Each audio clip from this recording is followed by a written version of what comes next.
La nuit des contes présente Sans famille, un livre d'Hector Malot. Partie 1, chapitre 3.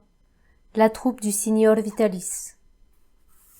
Sans doute, je dormis toute la nuit, sous l'impression du chagrin et de la crainte, car le lendemain matin, en m'éveillant, mon premier mouvement fut de tâter mon lit et de regarder autour de moi, pour être certain qu'on ne m'avait pas emporté. Pendant toute la matinée, Barberin ne me dit rien, et je commençais à croire que le projet de m'envoyer à l'hospice était abandonné. Mais, comme midi sonnait, Barberin me dit de mettre ma casquette et de le suivre. Effrayée, je tournai les yeux vers mère Barberin pour implorer son secours, mais à la dérobée, elle me fit un signe qui me disait que je devais obéir. Il n'y avait rien à craindre. Alors, sans répliquer, je me mis en route derrière Barberin. Il marchait doucement, en clopinant, et de temps en temps il se retournait tout d'une pièce pour voir si je le suivais. Ce fut ainsi que nous entrâmes dans le village. Comme nous passions devant le café, un homme, qui se trouvait sur le seuil, appela Barberin et l'engagea à entrer. Celui-ci, me prenant par l'oreille, me fit passer devant lui. Je me sentis soulagée. Le café ne me paraissait pas un endroit dangereux, et puis d'un autre côté, c'était le café, et il y avait longtemps que j'avais envie de franchir sa porte. Que faisait-on là-dedans? Que se passait-il derrière ces rideaux rouges? J'allais donc le savoir. Tandis que Barberin se plaçait à une table avec le maître du café, j'allais m'asseoir près de la cheminée et regardais autour de moi. Dans le coin opposé à celui que j'occupais se trouvait un vieillard à barbe blanche qui portait un costume bizarre et tel que je n'en avais jamais vu. Sur ses cheveux, qui tombaient en longues mèches sur ses épaules, était posé un haut chapeau de feutre gris orné de plumes vertes et rouges. Une peau de mouton dont la laine était en dedans le serrait à la taille.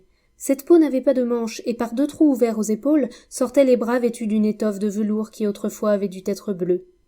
De grandes guêtres en laine lui montaient jusqu'aux genoux, et elles étaient serrées par des rubans rouges qui s'entrecroisaient plusieurs fois autour des jambes.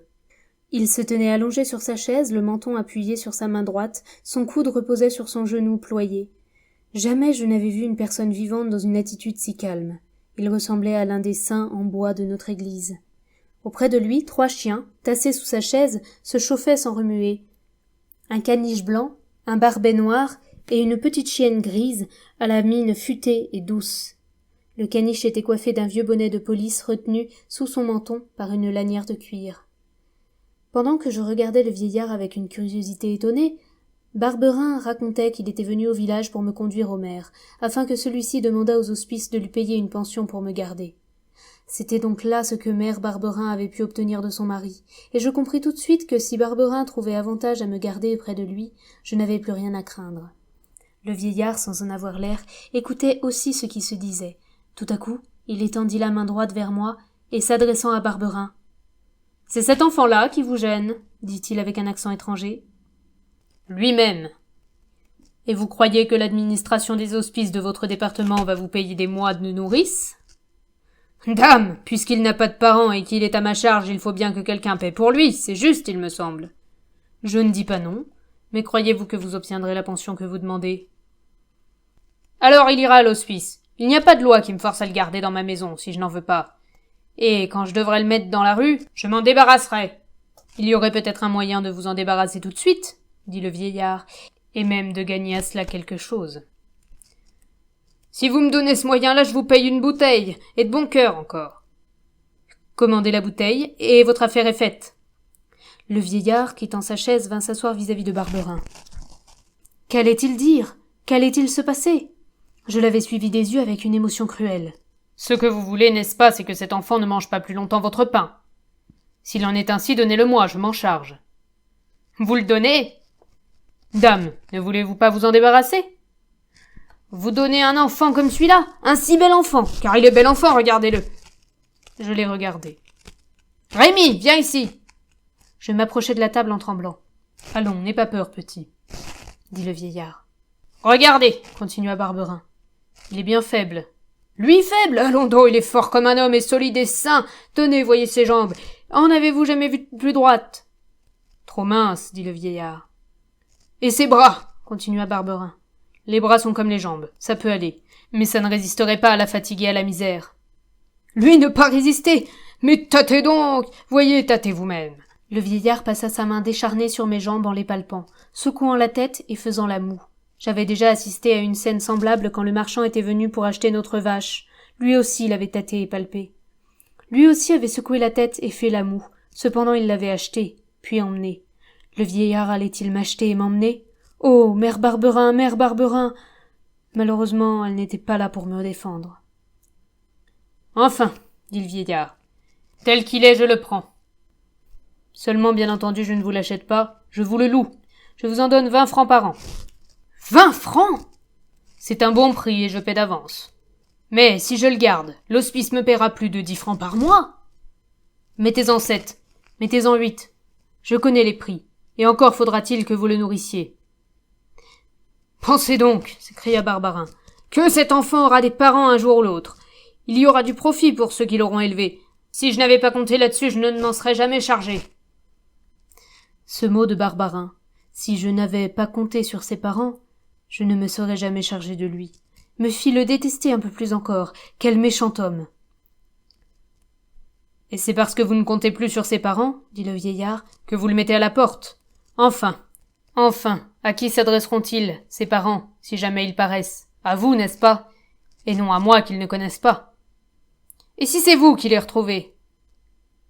Alors convenons que, s'il y a des parents un jour, nous partagerons le profit, et je mets 30 francs. Mettez-en 40. Non. Pour les services qu'il me rendra, ce n'est pas possible. Et quel service voulez-vous qu'il vous rende? Pour de bonnes jambes, il a de bonnes jambes, pour de bons bras, il a de bons bras. Je m'en tiens à ce que j'ai dit. Mais enfin, à quoi le trouvez-vous propre? Le vieillard regarda Barbarin d'un air narquois, et vidant son verre à petits coups.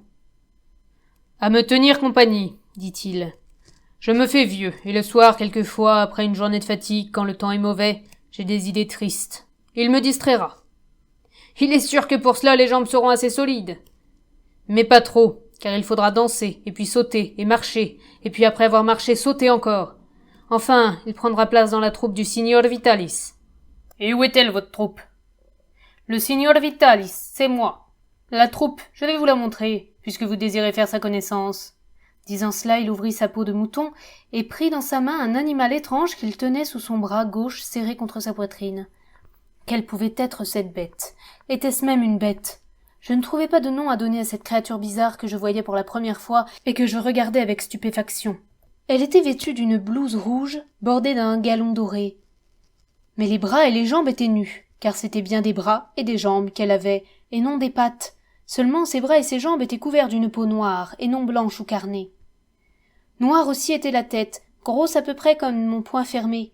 La face était large et courte, le nez était retroussé, avec des narines écartées, les lèvres étaient jaunes. Mais ce qui plus que tout le reste me frappa, ce furent 2 yeux très rapprochés l'un de l'autre, d'une mobilité extrême, brillants comme des miroirs. « Ah, le vilain singe !» s'écria Barbarin. Ce mot me tira de ma stupéfaction, car si je n'avais jamais vu de singe, je n'avais au moins entendu parler. « Voici le premier sujet de ma troupe, dit Vitalis. C'est monsieur Jolicoeur. Jolicoeur, mon ami, saluez la société.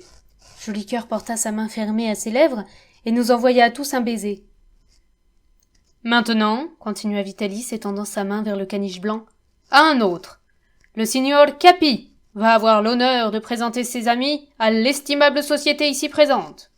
À ce commandement, le caniche, qui jusque-là n'avait pas fait le plus petit mouvement, se leva vivement, et se dressant sur ses pattes de derrière, il croisa ses 2 pattes de devant sur sa poitrine. Puis il salua son maître si bas que son bonnet de police toucha le sol.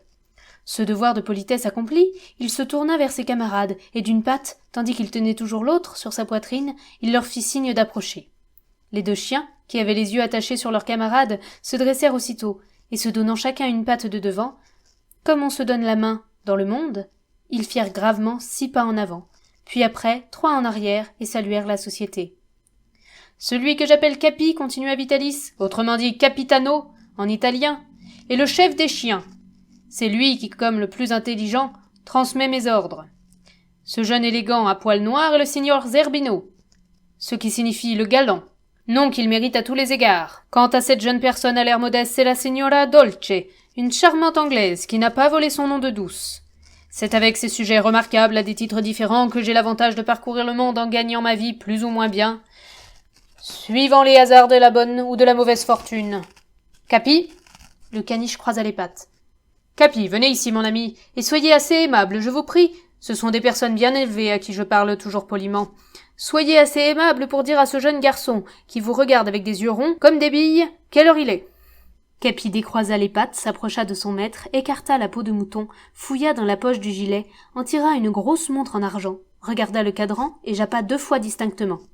Puis après ces 2 jappements bien accentués, d'une voix forte et nette, il en poussa 3 autres plus faibles.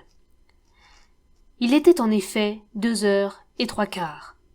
« C'est bien, dit Vitalis. Je vous remercie, signor Capi.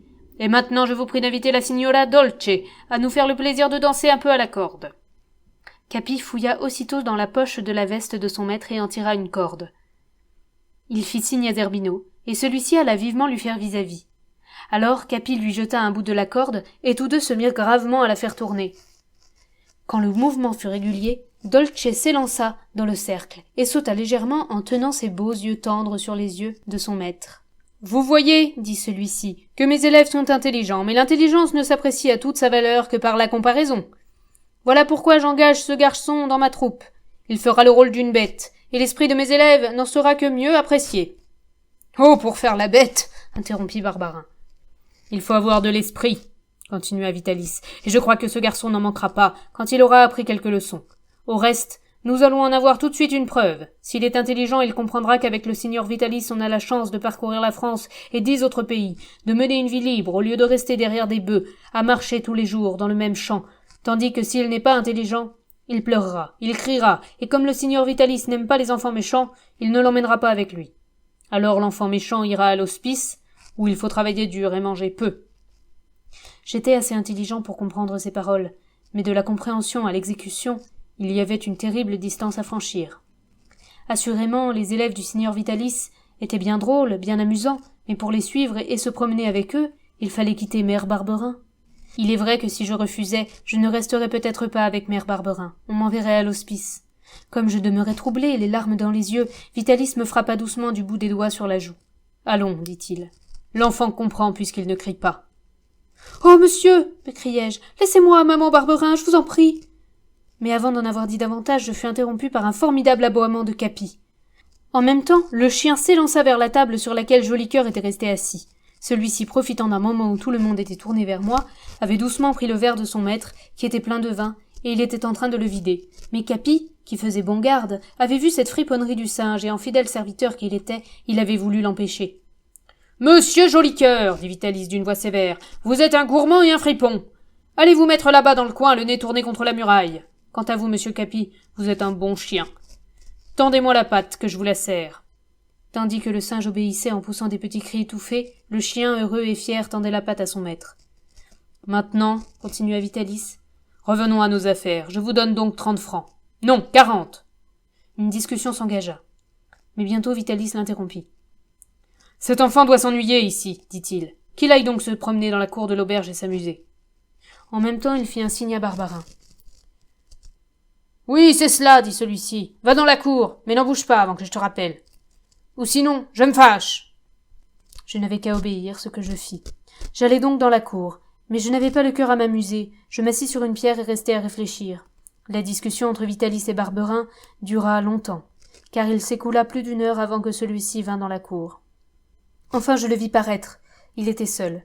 Venait-il me chercher pour me remettre aux mains de Vitalis ? « Allons, me dit-il. En route pour la maison. » La maison. Je ne quitterai donc pas Mère Barberin. J'aurais voulu l'interroger, mais je n'osais pas, car il paraissait de fort mauvaise humeur. La route se fit silencieusement. Mais environ 10 minutes avant d'arriver, Barberin, qui marchait devant, s'arrêta. « Tu sais, me dit-il en me prenant rudement par l'oreille, que si tu racontes un seul mot de ce que tu as entendu aujourd'hui, tu le paieras cher. Ainsi, attention !